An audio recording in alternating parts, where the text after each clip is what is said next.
Dobrý den. Dnes bychom vám rádi představili novou funkci v Teamoji, která vám pomůže s organizací vašeho dne.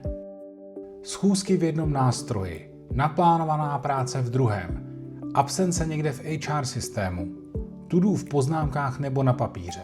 Každé přepnutí stojí pár vteřin a ztrátu koncentrace a den ubíhá. Proto přinášíme nový Teamoji kalendář.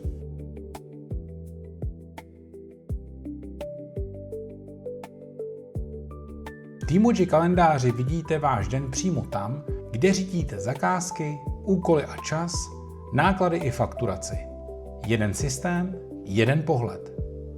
Najdete zde schůzky, naplánovanou práci na úkolu, ať k zakázce nebo interní, schválené absence a to-do s termínem. Všechno přehledně vedle sebe. Veškeré naplánované aktivity na dnešní nebo zítřejší den můžete mít neustále na očích. Každý uživatel si může navíc individuálně nastavit, jaké typy aktivit se mu budou zobrazovat, jaké bude jeho výchozí zobrazení a další možnosti. V Teamoji kalendáři můžete vidět pohled na pracovní týden, celý týden včetně víkendu, měsíc nebo konkrétní den. V denním přehledu můžete navíc přidat libovolný počet kolegů a díky tomu okamžitě vidíte všechny jejich plánované aktivity a časové průniky. Volný čas najdete na první pohled a schůzky i úkoly naplánujete přesně tam, kde to vyhovuje všem. Žádné dohadování a žádné e-maily sem a tam. Navíc, když má někdo událost označenou jako soukromou, kolegové vidí jen obsazený čas, ne detail.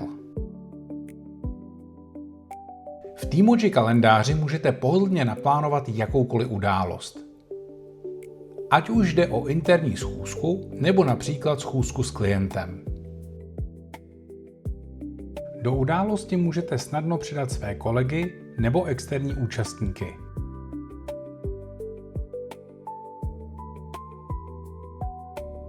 Pak už stačí jen vložit místo události, odkaz na videohovor nebo přímo vytvořit odkaz na Teamoji Meet. Událost můžete vytvořit i jako opakující se událost.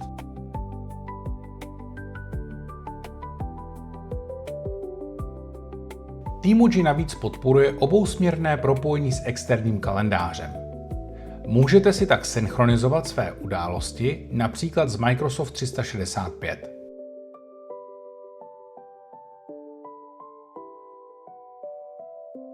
A naopak události vytvořené v Teamoji kalendáři se zobrazí ve vašem Microsoft Outlooku.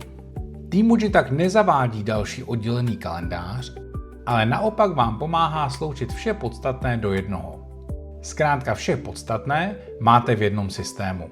Propojení je jednoduché. Stačí si tedy kliknout na propojení kalendáře, vybrat Microsoft 365 a potvrdit. Od této chvíle uvidíte všechny události jak v Teamoji kalendáři, tak ve svém Microsoft Outlooku. Proto můžete v Teamoji vidět opravdu vše, co vás čeká.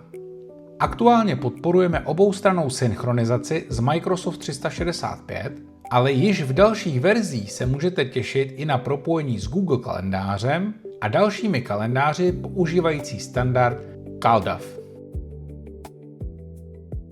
V Teamoji kalendáři umíme také zobrazit ty úkoly, které jsou rozplánované do konkrétního času. Tedy když například manažer naplánuje práci na úkolu, tým ji uvidí ve svém kalendáři. Na správný den, ve správný čas a v kontextu dalších schůzek a naplánovaných aktivit. Odpadá tím nejrůznější dohadování, kdy se na čem pracuje a vzniká jasnější přehled naplánovaných aktivit. Vše, na čem stojí váš den, teď najdete na jednom místě. Schůzky, práci na úkolech, absence i to-do. Naplánujete podle času celého týmu a schůzky si s externím kalendářem, jako je například Microsoft 365, vyměníte oběma směry. Jeden pohled, ve kterém máte svůj čas pod kontrolou. Otevřte si Teamoji a podívejte se sami. A na co se můžete těšit příště? Už teď pracujeme na verzi 6.4, která bude mimo jiné obsahovat i další vylepšení kalendáře. Přidáme obousměrné propojení s Google kalendářem a hned po něm podporu kalendářů používající standard CalDAV. Tím pokryjeme synchronizaci s většinou dostupných kalendářů. Kalendáře kolegů navíc zobrazíte nejen v denním, ale i v týdenním a měsíčním pohledu, abyste společné schůzky i práci naplánovali ještě s nás. A přímo v denním přehledu vám Teamoji zvýrazní volný čas s vybranými kolegy, do kterého rovnou naplánujete schůzku.